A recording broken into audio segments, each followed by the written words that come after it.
Hey, everybody. Welcome into the Fantasy Six Pack Network. I'm your host, Dylan Clemons. Today, my co-host is Joe Bond, founder of Fantasy Six Pack. And today we are continuing our training camp check-in shows where we are going around to all 32 teams and interviewing a beat writer or reporter on what they've seen or heard from training camp. In this episode, we will be discussing the Pittsburgh Steelers, and here helping us do so is Alan Saunders, who is a beat writer and editor at PGH Sports Now. Alan, appreciate you giving us a little bit of your time here. I know it's a busy part of the year. How are you doing today, man? Doing good. Busy. We had practice today. Tomorrow's the off day, so I'm feeling very fortunate. We made it to the off day, and man, it feels like it's been a training camp full of news for the Pittsburgh Steelers. They got a lot going on, so it's been a busy time of year. Yeah, I'm excited to hear everything you have to say. That's for sure. But before we jump into it, I want to remind everybody, please hit that like button. Please subscribe to the channel if you haven't already done so, and hit that bell for notifications so you know when a new video drops. Then if you could, head on over to fantasy6pack.net/plans to become an all-access member, where you get access to our award-winning rankings, draft cheat sheets, and F6P Discord, where you can ask all your custom league questions to anybody on the Fantasy Six Pack staff. That's truly the best part about it. And right now, you can also save a little cash by using promo code F6PNFL24 for 15% off. But without further ado, Joe, how about you hit Alan with the first question we got for him? Yeah, man. So we got to start with quarterbacks, right? That's where a lot of the news is coming from. They brought in two new guys, Russell Wilson, Justin Fields. You know, the talk early on was all Justin Fields, right? Because Wilson was sitting on the sidelines, dealing with that calf injury. He's gotten back on the field, thrown a little bit, working with the 11-on-11s. I know that. But at this point in camp, who's winning this quarterback battle? Who's going to be the starter week one, and how do you see this playing out? Yeah, I mean, I guess it's still really hard to say. Russell Wilson hasn't done very much at all. I mean, he's still very limited reps, 7-on-7 individual, through everything for a 2-on-2 period today. But like teamwork, I think he's thrown one pass in like full 11-on-11 with pads on, the full team walk up. So still very early. But I mean, I watched Russell Wilson all spring. So I see him throw. You know, we kind of know who he is. You know, it still looks like he can run around. Still, the arm looks great. Actually, better than I expected. Just looking at the numbers and not watching a whole lot of Denver last year. I think his arm looks great. Still strong. Still has great accuracy on that deep ball. And you know, kind of what you're getting in the downsides too, where doesn't always feel the rush so well. Not as fast and getting away from it as he used to be. Never been a guy that's great over the middle of the field. I still think that like Russell Wilson has, the job to lose, but until he gets out there and spends a week practicing, it's going to be really hard to say who's winning it. I think Justin Fields has basically looked as advertised. He's been a little up and down. I thought he struggled a little bit at first, especially in terms of processing and getting the ball out quickly. The arm is awesome. It's incredible. And athletically, I think he may be the most athletically gifted quarterback I've ever personally laid eyes on. The guy runs like a deer. It looks effortless when he makes people miss. I think no matter who wins the quarterback battle, they have to find a way to use Justin Fields' athleticism if it's not him. But I still think right now Russell Wilson is ahead, but I think we're pretty far from decided. Gotcha. All right. Yeah. I'm a big time Bears fan, so Justin Fields' biggest problem is processing. So hopefully we're talking about it pre-show too. It's funny. Definitely. So yeah, I mean, you see it. It's the same stuff on tape. It's not like it's unexpected. It's just the kind of the guy who he is. So I don't know. I think the Steelers will probably start with Wilson, but he's got to he's got to stack some days before I'd feel real confident in that. Mm-hmm. No doubt. Looking at the backfield now, we got new offensive coordinator Arthur Smith coming over from Atlanta. Alan, I'm curious, how do you see this backfield shaking out? Do you expect Najee Harris still to lead this team in touches? He saw about 280 touches within the passing game and rushing attempts. And what do you see, what kind of role Jaylen Warren is going to have this year as well? I think we could approach a near 50-50 rep split between those two guys if you're just looking at snap counts, but Najee Harris is going to dominate the obvious running situations, right? All the goal line, all the short yardage. And so I assume he's going to get a lot more carries than Jaylen Warren again. I do think Jaylen Warren's going to have a big part of this offense. You can make a pretty good argument that he's like their at worst third best eligible. Besides Najee Harris and George Pickens, who else do you want to have the ball besides Jaylen Warren on this offense? Like it's not full of playmakers. So I think they're going to use a lot of Jaylen Warren, just like they did last year. I'm anticipating a somewhat similar look to what we had last season, and I think both of those guys look great. Najee Harris, coming in, it's now a contract year. They declined his 5th-year option. I don't want to say concerned, but I thought maybe you would see a guy who wasn't particularly motivated, felt like he didn't want to be here, wasn't appreciated, may not even show up, right? A lot of running backs in contract years don't even come to training camp. He's been awesome. He's been super physical, like diving over the pile and full contact practices and challenging like guys like Patrick Queen and Landon Roberts and one-on-one pass blocking drills like he's some rookie that has to prove himself. I think you're looking at a probable career year for Najee Harris, like just based on how much Arthur Smith likes to run the ball, a better offensive line, and I think he looks really good right now. I like to hear that. Definitely, yeah, that'd be something. I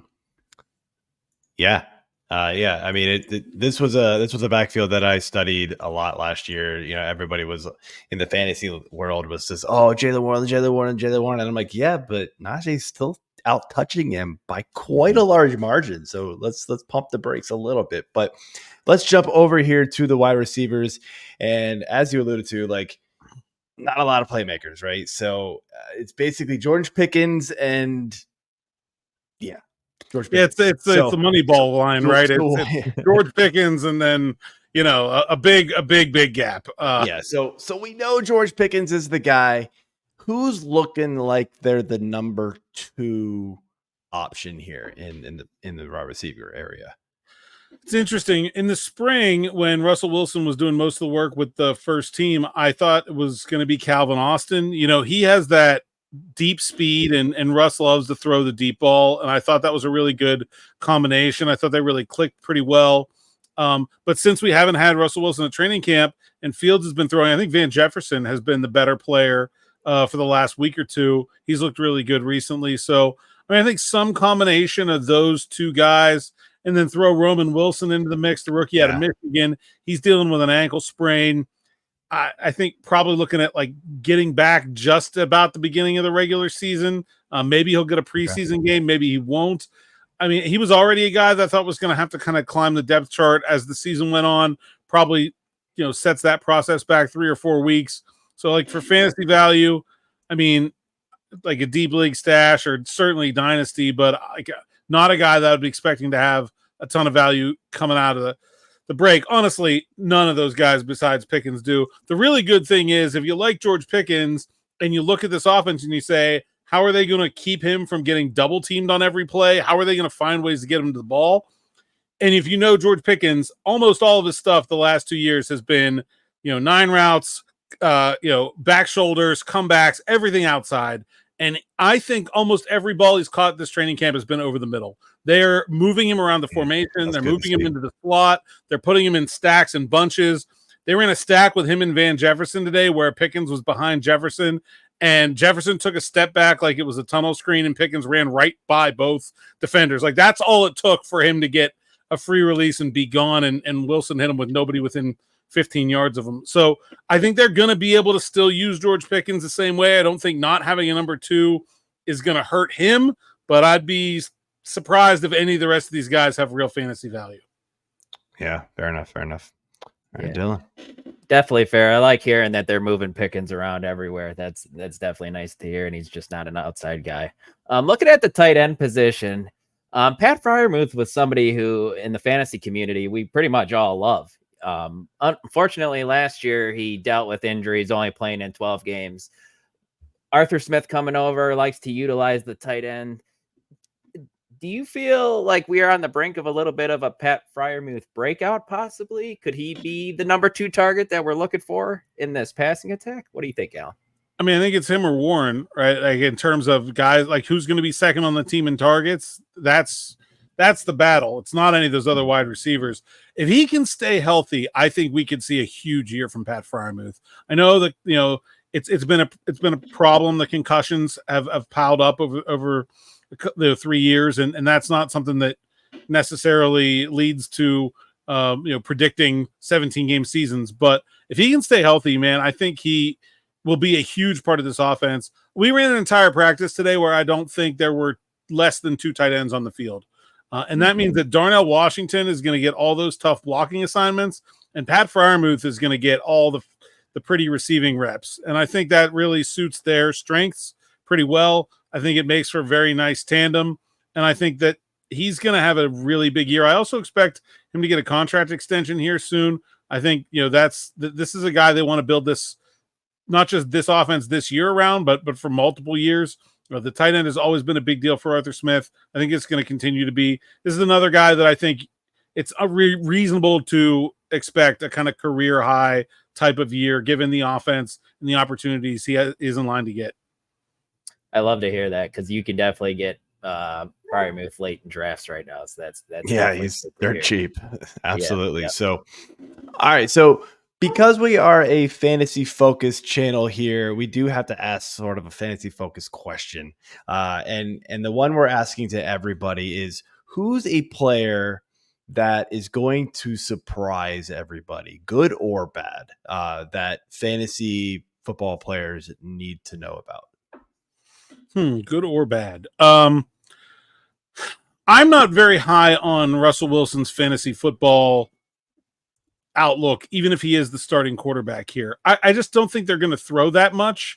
And I think this has been, given how good they are in the run game, the new additions to the offensive line, Zach Frazier and Troy Fautanu, first and second round picks. They had Broderick Jones in the first round last year. All these guys are kind of run first blockers.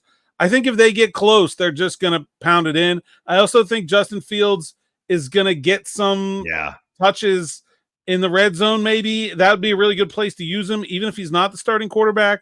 So even if I think Russell Wilson is likely to be the starting quarterback, just from a fantasy perspective, I'm not sure I see a lot of value there. He also takes a lot of sacks and has a fairly high number of turnovers.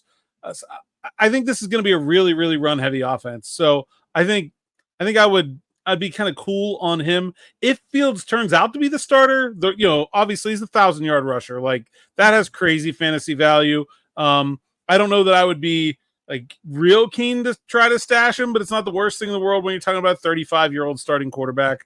So, I think that's probably a higher upside play, honestly, than drafting Russell Wilson highly. Someone besides Pat Freiermuth and George Pickens is going to catch some passes. And so I think there's probably some value in some late round flyers on some of these guys like Van Jefferson, Calvin Austin, even a guy like Connor Hayward. They run a ton of fullback stuff. And I think Atlanta had the highest fullback usage in the league last year. Connor Hayward's probably the guy getting a lot of those reps, certainly in like fantasy relevant terms. So, I mean, very deep leagues. Like, I'm in a 12-team, 2 tight end league. I'm looking at Connor Hayward as like a guy 2 tight end league I could throw at the end of the bench. All because right. Whatever you need. So this is not a team that's overflowing with, to me, fantasy options. The one thing I will say is, man, this defense is being underrated. I saw a betting line like over under 46.5 sacks. They had 47 last year. They played 0 games with Cam Hayward, Minka Fitzpatrick, and TJ Watt together, all healthy. They're going to go way over that. I think this is a defense that could be top 5, and this is a fantasy football defense. Like, they give up yards, but they don't give up points, and they turn the ball over. They get sacks, turnovers. That's exactly what they do. So I think this is an underrated fantasy football defense. Yeah. So 2 tight end league. If you play fantasy baseball, you're in those 2 catcher leagues, aren't you? I don't play fantasy baseball, but I'm in a 12-team 2 tight end. That's brutal. It's ugly out there. I want to go back to the stuff you said about Fields, where like if they get in the red zone, maybe they bring him in. It kind of reminds me of like what the Saints do with Taysom Hill. Like, but like Fields is bigger. like good luck, right? I mean, Yeah. like you're gonna run a jet sweep with like a quarterback sweep with Justin Fields. Good luck stopping that, right? And the other thing that's really scary is not just in the red zone, but if you bring him in at on 3rd and 1 or 4th and 1 at the 40-yard line, if he breaks one tackle, it's a touchdown. Yeah, like you can't just stack the box against that because he's so elusive and so fast. So I think he's going to be a real short yardage weapon for them, regardless of who the quarterback is. And then we'll see what happens between him and Wilson. That'll be interesting to see if they do that, especially in the red zone, and how much that would hurt like a Najee, with his short yardage, like his red zone touchdowns and stuff like that. So just something to think about when you're drafting any of these Steelers. But all right, Alan, thank you for coming on, man. This was great information. And but before we let you go, just let everybody know where they can find you and what you got going on the rest of the season. Yeah, you can find me on X, Instagram, and TikTok at @Saunders_PGH. All my Steelers work is at SteelersNow.com, so you can check it out there. Our site's account is at PGH Steelers Now. Awesome. Okay, man. Well, thank you for joining us, and good luck to the Steelers this season. Sounds good. Thanks, guys. Thanks, Alan. All right, man. That's all I got. And I don't know what the schedule is. You got it next, but yeah, tune into the next one. And if you're watching in the future, then go check out all the rest of them that have been recorded over here on the Fantasy Six Pack Network.